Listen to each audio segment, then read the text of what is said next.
Welcome to the Human Capital Innovations Podcast. We're your source for personal, professional, and organizational growth and development, where we share original research, explore industry trends, and interview executives and thought leaders from across the globe. We hope you join us often for practitioner-oriented content around all things related to leadership, HR, talent management, organizational development, and change management. Maximize your personal and organizational potential with Human Capital Innovations Podcast.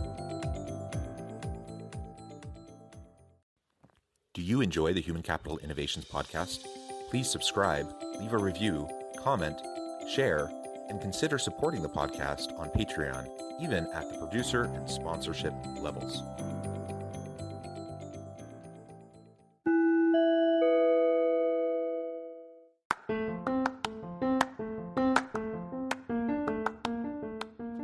Welcome to the Human Capital Innovations Podcast. In this HCI Podcast episode, I talk with Eric Brotman about employee financial wellness and the long-term success of your business.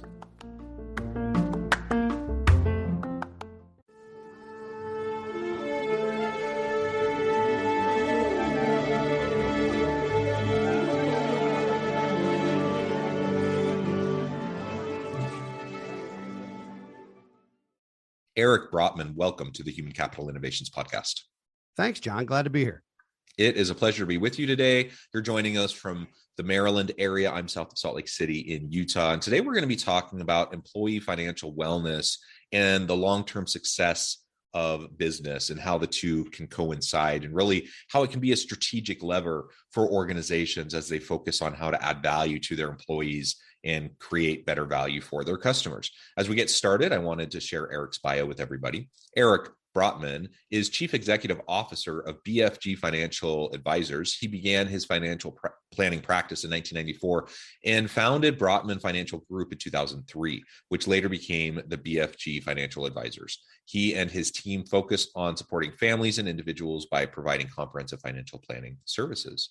Wonderful. And BFG, my very first thought is the big friendly giant, but I'm guessing that's not where the name comes from. No, in fact, we were first. And when I had a chance to be on vacation the summer that movie came out, I was enjoying a nice bike ride and I passed by a movie theater and it said the BFG on the marquee. And I thought, I can't get away no matter what I do, do. But yes, no, we were first. So they stole that from us, I think. Yeah. Well, great. All right. So as we get started, is there anything else you would like to share with listeners by way of your personal background or context? And then we'll dive on in and talk about employee financial wellness. Yeah, and I have been almost 30 years in the financial industry and believe that financial literacy is the key to financial freedom and success, and lament the fact that we don't have good financial literacy education in schools, and that even employees are handed these benefit books that are just massive, written by lawyers and don't know the first thing to do with them. And it's just an overwhelming process that requires, I think, a navigator. And so that's where we've evolved. We work with families. Many are multi-generational. We have clients in 36 states presently. So we're all over the country. And it's amazing how many people have similar experiences about being 22 and getting their first job and having no idea what to select, or making big student loan decisions at 18 before they're old enough to have a Budweiser, or trying to figure out what retirement looks like and having no idea what that's going to cost. And people who worry about money are not effective at other things. And so that's where this came to be and why we set up this financial wellness program. Yeah, that's great. Financial literacy is hugely important. Like you said, it is the crux of many relationship challenges in marriages, for example. If people are so concerned about how they're going to be paying their bills, how they're going to be just taking care of basic needs, as well as like this looming retirement future that they have no idea how they're going to afford or be able to pay for, it just distracts, right? It distracts from the other necessary elements of doing a good job at work or to building relationships, whether it's at home or at work or whatever. And so, I do a lot of work in the space of employee engagement and satisfaction, and pay is a really interesting element. Pay as a motivator is not a great motivator, but it's a really good demotivator. And as soon as pay is out of balance, you don't have equity, you don't have parity, or people just feel like they're not they don't have a living wage, that they don't have enough to meet their needs, then pay becomes almost the only thing they can focus on, right? And we're not talking about pay per se. We're talking about overall financial wellness and literacy and preparing for the future. But the same principle applies. If I feel underwater in relation to my financial well-being, then it's really just going to take its toll in my organizational life, in my home life, and really every walk and aspect of my life. So financial literacy, financial wellness, I think it's just a huge thing. And I think about organizations and organizational success. Organizations trying to be strategic, for example, in this great resignation moment where they're fighting for talent, and so many employees are just choosing to go to either find a new job or to start their own business or try out the gig economy or whatever. And the reality is they've taken time to reevaluate over the last couple of years. They realize this organization, this company isn't for me, and they're bailing. And organizations are really struggling. Can every organization pay more? And it's really hard right now to keep up with inflation, for example. Do they need to? Yes, they need to. Is paying more always, the easiest option for organizations? Not always. But as we look at the array of potential benefits that we can provide as employers to employees to keep them engaged in the work and to help them and set them up for success, I think financial literacy and wellness and resources to help your people, that's a huge added benefit. I've seen some organizations do this, but frankly, most don't do it in a particularly meaningful way. So maybe you can speak to that a little bit of how organizations can use your program and partner with organizations like yours to give this benefit to their employees.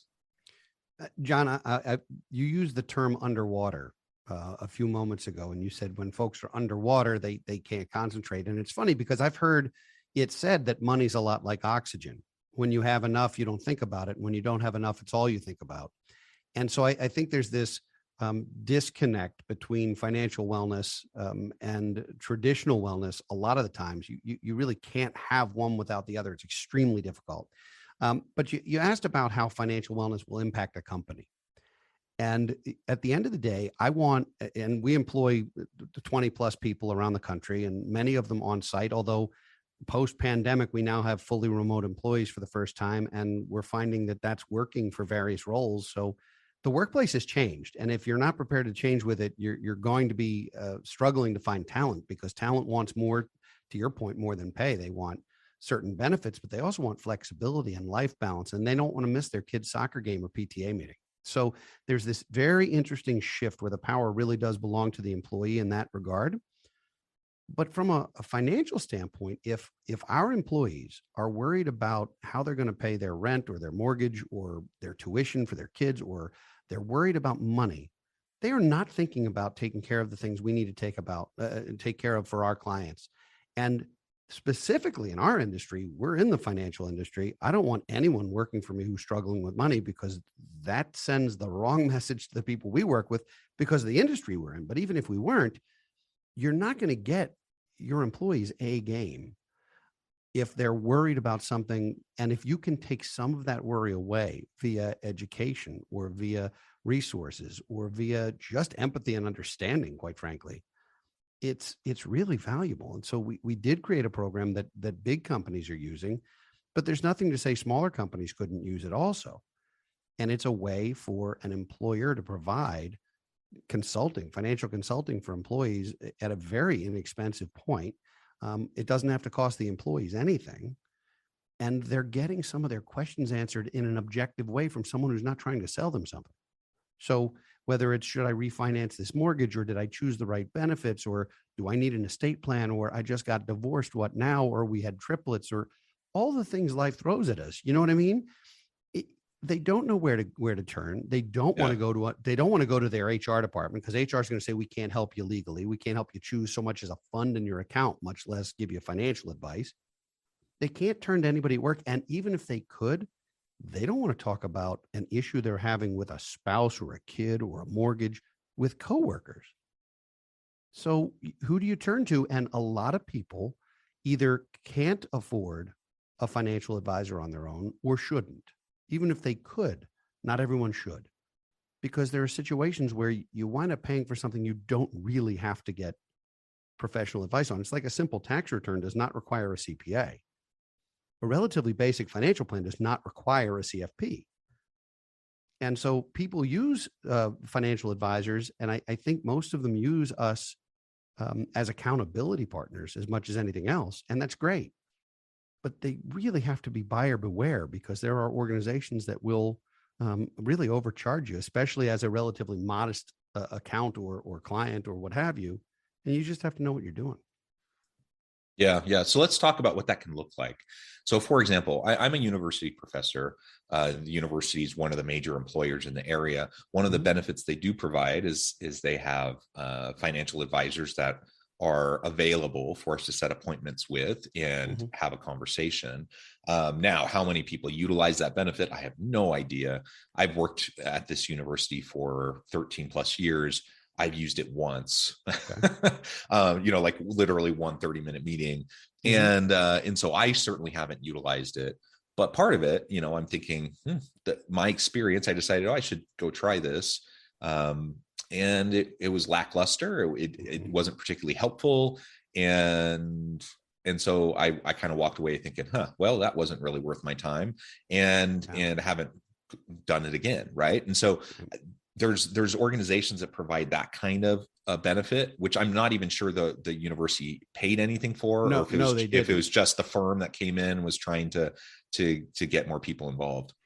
What happens is the companies that do the 403Bs or 401Ks have an army of relatively, I'm not going to say untrained, but relatively green advisors who go out, and really what their expertise is, for lack of a better term, is how the plan works. They're not CFPs in most cases. They don't have the ability to give financial advice other than to say, here's how the plan works, and you can get a match. And they work for the company that the university has employed, in your case, has employed to manage the retirement plan, which means they're employed by a specific company who manages assets that you already have with that company. And that is proprietary. And to me, it's not great. I mean, it is better than nothing. Don't get me wrong. But most of those providers do that for free. Nothing's ever free, but they're doing it as a value add to win the business. And when they win that business, they're sending somebody green to come meet with you, just to talk about how to choose your funds in your plan, or what 6% of your salary is. And that's not going to have somebody walking away going, wow, I got my questions answered. I feel so much better. They're going to say, what was that half an hour, and what could I have been doing? Yeah. So what can it look like when it's done well, when it's done right, so that I, as an employee, feel like, this is really actually a really great benefit, a great service. I'm going to do this yearly. I'm going to make sure that I'm on track. I'm fully aware of what's going on. I get my questions answered. What would that look like, and how would that be different than what I've experienced?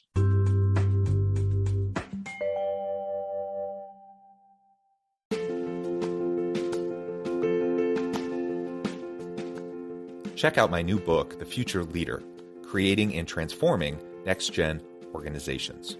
Stemming from 2 decades of professional experience and over 600 in-depth interviews with executives, thought leaders, and scholars from across the globe, The Future Leader will help you explore the ordinary, everyday actions that will help you to prepare to lead in the future of work, to respond to an uncertain future, and to produce extraordinary results for individuals, teams, and organizations.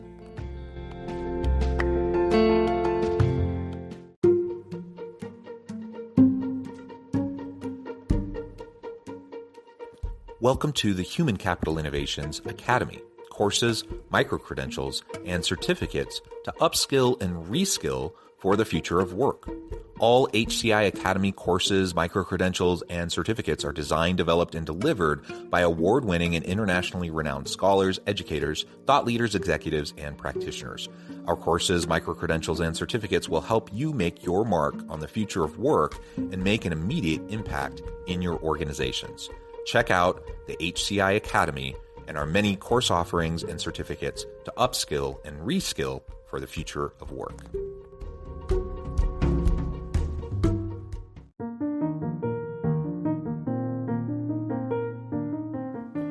Check out our new weekly LinkedIn newsletter, Alchemizing Human Capital, exploring industry trends via original research and interviews with executives and thought leaders from across the globe. We look forward to having you join us.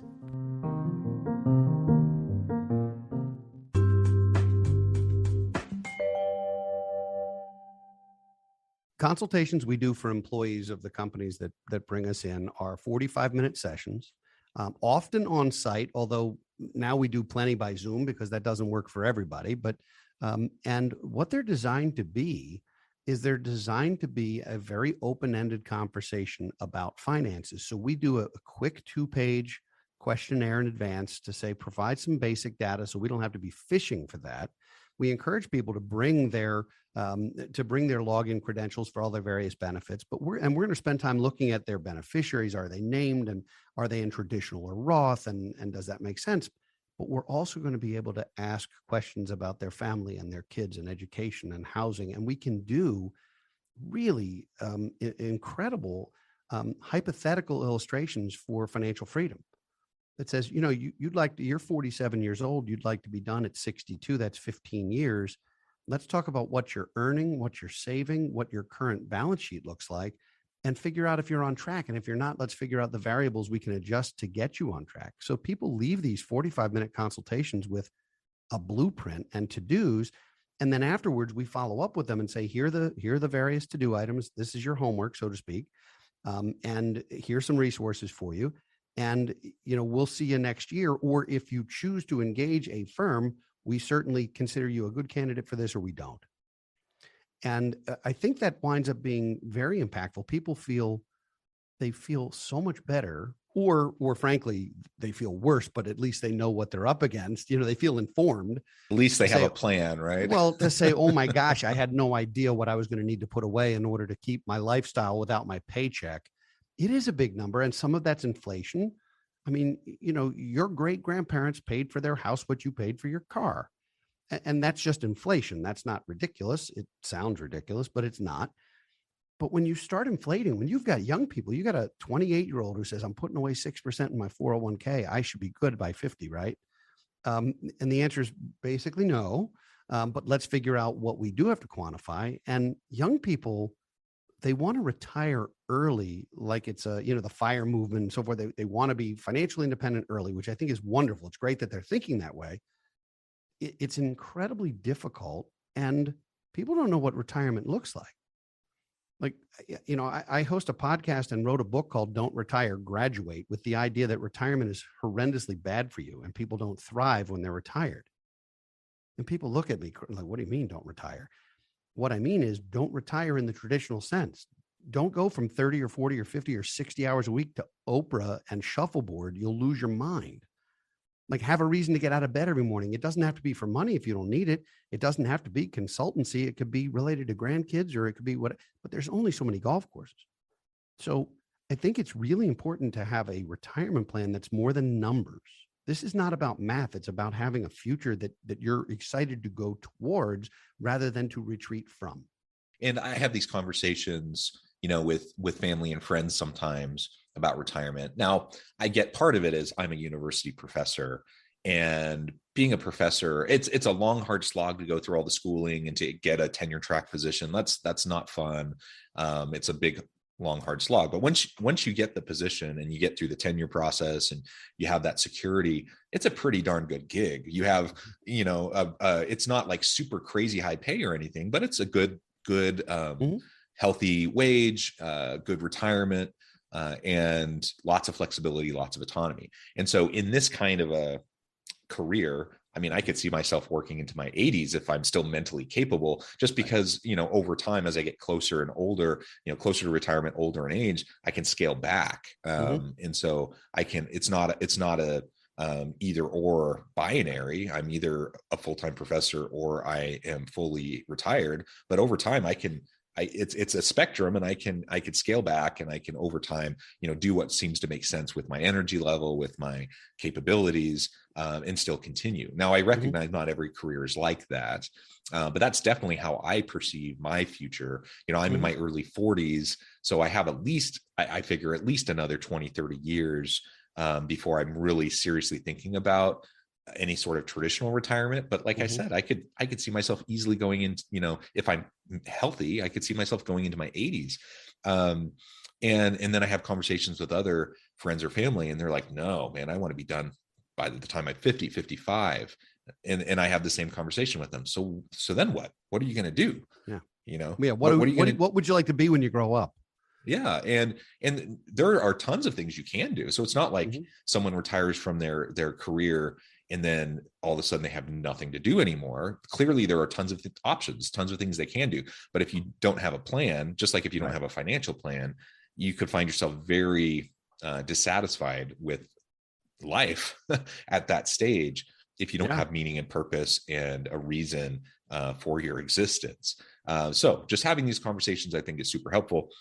And I like how you described, what your firm does in trying to help organizations and to help individuals, employees within those organizations, to think through all these questions, to start asking themselves, to start planning now for that, perceived future. The other aspect of all of this is we have no idea what the future will actually look like. So like right now, we're in the middle of pretty high level inflation. The markets aren't doing great. Like, I suspect if you look at the trajectory, you could speak better to this than I could, certainly. But if you look at the last 30 years, there's always ups and downs, and there's times that the market crashes, but it always rebounds, and inflation has its ups and downs as well. So I imagine if we were to extrapolate from the past trends and move into the future, that we'd expect to see something somewhat similar, 30 years into the future. But the truth is we don't know. And there could be major catastrophic global events that happen that drive up inflation or that hinder the global economy. We don't know. And so amidst that uncertainty, some people retreat and just say, well, I don't know what the future holds. And so I'm just going to take it one day at a time and not actually try to plan for the unknowable future. How would you respond to that?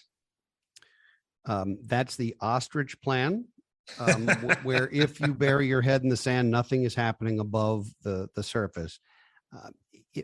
A failure to plan is a plan to fail. It's a disaster. And you don't have to know what the future holds to have certain indications of what it might hold. I submit to you that most of us are going to live longer than we expect. How old our parents were when they passed or how old they are today is not necessarily relevant. Now, there's some biological tendencies, but the idea that, well, my parents both were dead at 77, so I'm only going to live to 77. The world is different from a medical standpoint and a drug standpoint and a technology standpoint. So we're going to live longer than we think in most cases.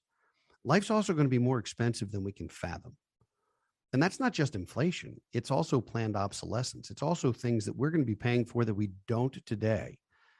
30 years ago, people who were sitting here in their mid 40s or early, I'm 50 years old, but people who are generally our age, they didn't have internet service providers, streaming services, cell phones. These things didn't exist. Stuff that's on every household budget now didn't exist. And there will be things in X number of years like that now feel critical. I don't know what they're going to be. I mean, it could be that you need a certain device down the road to make sure that your water is drinkable at your home. Like there could be things like that are coming just based on the way the world is going. I don't know what they are, but I know there'll be something. I also think there's this tendency to think, well, I don't need all of my income when I retire. And that's also false. And the reason it's false is that the inflation rate affecting seniors or retirees in general is higher than the one reflecting that it's impacting working people. Because think what retirees spend money on. If you're healthy, it's travel and leisure. That doesn't inflate like groceries. If you're not healthy, it's medical care. And we both know that doesn't inflate like groceries. And oh, by the way, in a lot of cases, there's education for grandkids because your kids have no shot in most cases at putting away enough money to educate their own children. And you don't want to see your grandkids have $100,000 student loans for an undergraduate education that may or may not be worth half that. So we're going to live longer than we think. It's going to be more expensive than we expect, and we better be ready for it. And we're also on our own. You remember the three-legged stool? The three-legged stool of finance used to be there are three legs, and this is what happens. You have Social Security, you have your pension, and you have a little bit of personal savings. And so 70 years ago, it was common to say, you need to save about 10% of what you'll need in retirement because the rest of it is covered by the government and your employer.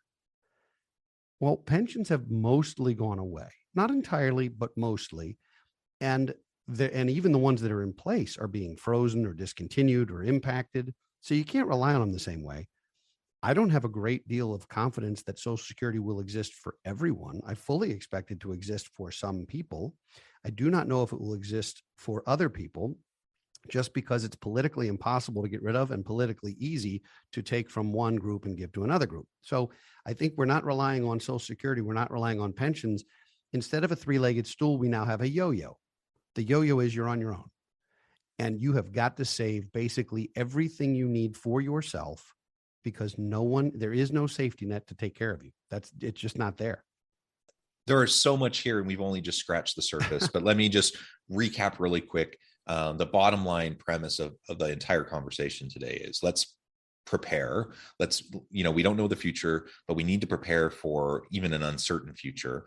And financial wellness is essential to that future. And it's important for us to not only be successful and have the life we want in the future, but to be successful and capable and productive today. So it's in organizations' best interest to look at ways to provide this kind of financial well-being, financial wellness, financial literacy benefit to its employees, because that takes that strain, that stress off the table. It helps people just show up to work and do the work and be creative and innovative and do great things to add value to the market. If we can do all of that, it's a really great value add for organizations. It can be a tool to help retain good people. And ultimately, it's going to be a win-win all the way around. Eric, it has been a real pleasure. I note the time. I'm going to have to let you go. But before we wrap up, I just wanted to give you a chance to share with listeners how they can connect with you, find out more about your work, and then give us a final word on the topic for today. Sure. First, there's a website where we talk about the financial wellness program for employees, and you can go to getfinancialwellness.com and check that out. There's a downloadable ebook, essentially. It's free, and it'll have everything you need to think about in the ways in which employers can care for employees, many of which don't create an enormous amount of expense. Some of them are free, quite frankly, but there are ways that you can take care of your employees, and that matters in a competitive job environment. The second thing is to check out the podcast and the book and our financial wellness courses. You can go to brotmanmedia.com. You'll find all of those resources. We have created BFG University, and some of those courses are free, and they're designed to help people learn some of the basics. And the company BFG Financial Advisors is at bfgfa.com. And if you're contemplating a financial advisor or you'd like to figure out whether it makes sense to even have one, let's talk. Awesome. Thank you, Eric. It has been a real pleasure. I encourage listeners to reach out, get connected, find out more about what Eric and his team can do for you. And as always, I hope everyone can stay healthy and safe, that you can find meaning and purpose at work each and every day. And I hope you all have a great week.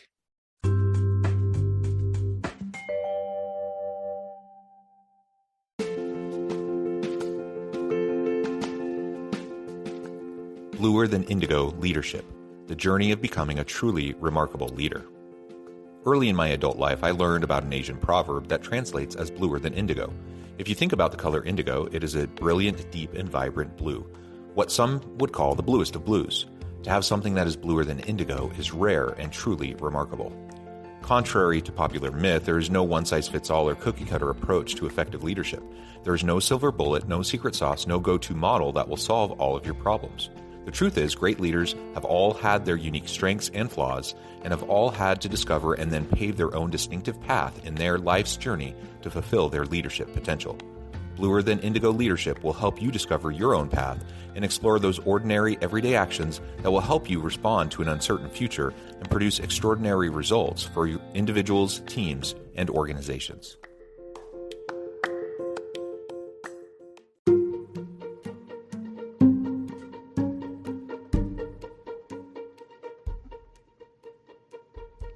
Check out Human Capital Innovations magazine, Human Capital Leadership. Human Capital Leadership is a free, interactive e-magazine with the mission to help individuals, leaders, and organizations find innovative approaches to maximize their human capital potential. We publish issues quarterly in August, November, February, and May. Take a look at the latest issue and let us know what you think.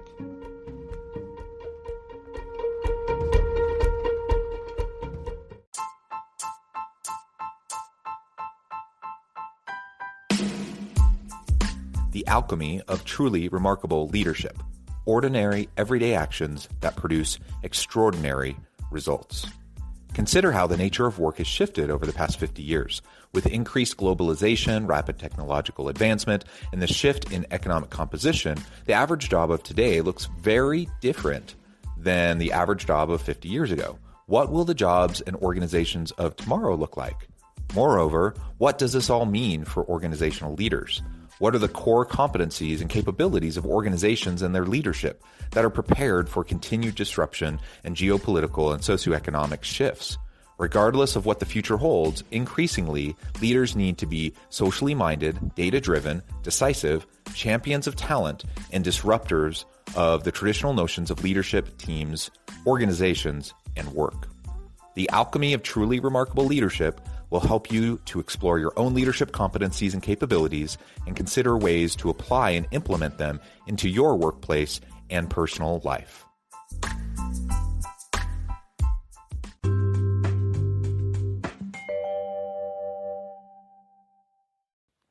Do you enjoy the Human Capital Innovations podcast? Please subscribe, leave a review, comment, share, and consider supporting the podcast on Patreon, even at the producer and sponsorship levels. Thanks again for joining us for this episode of the Human Capital Innovations podcast. I hope you stay healthy and safe and that you have a great week.